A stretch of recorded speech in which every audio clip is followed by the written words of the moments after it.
you very much for that introduction and to the speakers that preceded me as well. If we go on to the main slides, I'm conscious of time as well, so I'll motorway our way through this. I just thought it would be really useful to start placing where this conference sits in the context of where we are as a place, but also what's happening with the pandemic locally. To date, 260 people have died as a result of COVID-19, and we have ever increasing levels of infection, hence the second lockdown.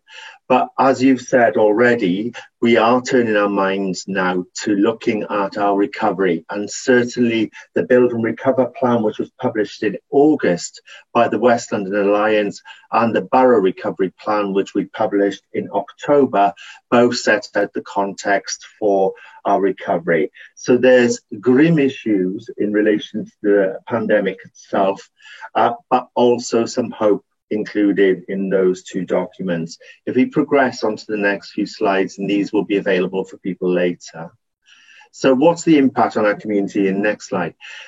This is what we forecast as the impact of Heathrow alone on our economy in Hounslow, which is replicated across the sub-region and the Heathrow sub-region as well, which extends into Berkshire, Surrey and beyond. But in Hounslow itself, we're expecting £1 billion loss to our local economy.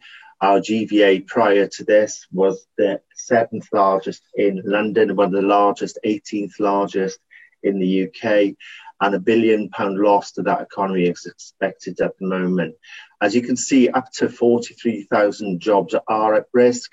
And in addition to that, coupled with furlough, about 40% of our working age population are currently not working or on furlough, which is a dramatic number and unprecedented in the context of what we're dealing with at the moment. Now, we also know that there's impacts on particular parts of our community who are particularly vulnerable and have been for a number of years. There's been job losses on lower skilled, lower paid, younger and 50 plus residents. And in addition to that, there's a predominance of the BAME community represented in those numbers as well. And we expect pre-employment levels not to be reached until 2025. And we founded this on some research which we commissioned from Oxford Economics, who've done an analysis on a range of scenarios. And it's fair to say their worst case scenario is now being grimly exceeded. So the impact economically is matching the clinical crisis. If we go on to the next couple of slides, please. So our Foundations for Economic Recovery, which talks to this conference today, and I'm delighted there's so many people from a wide variety of businesses and the community in general, talk about renewing our local economy, reimagining our local place. Next slide. Tackling local inequalities and empowering local residents.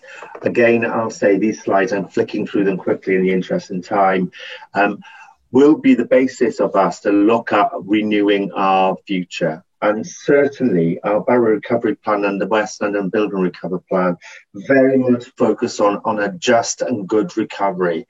And that involves innovation, creativity, looking towards a green economic recovery and supporting a fair and just economic future for our borough and for our sub-region. And in fact, for London as a whole.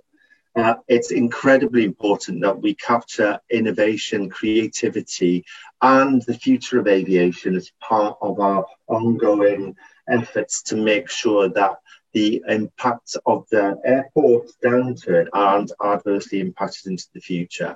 Go on to the next slide. So we're also thinking about the impact on our own communities as local authorities across the country. And I'm delighted this conference enables us to have the conversation about our West London context, but also hooks into the hope and the future. We are calling on government for the establishment of an aviation communities fund that aims to look at the adverse impacts of the COVID-19 pandemic, but also provides resources for the future in a joined-up way to make sure that we can support our economic recovery, including the development of a green innovation district associated with aviation. And that work with our colleagues right away across the country, whether it be in Crawley, which obviously is the host of Gatwick Airport or Manchester, or Birmingham or Newcastle is incredibly important in the context of how we recover as a country and how we become competitive in our post-COVID, post-Brexit world. But the key, the linchpin to all of that is making sure Heathrow's vitality and restart in order that we can stimulate that economic recovery and make sure we're delivering a better future for all of our communities. So I'm delighted that we're having this conference today. I'm delighted to hear from all of these great thinkers and influencers that we have today.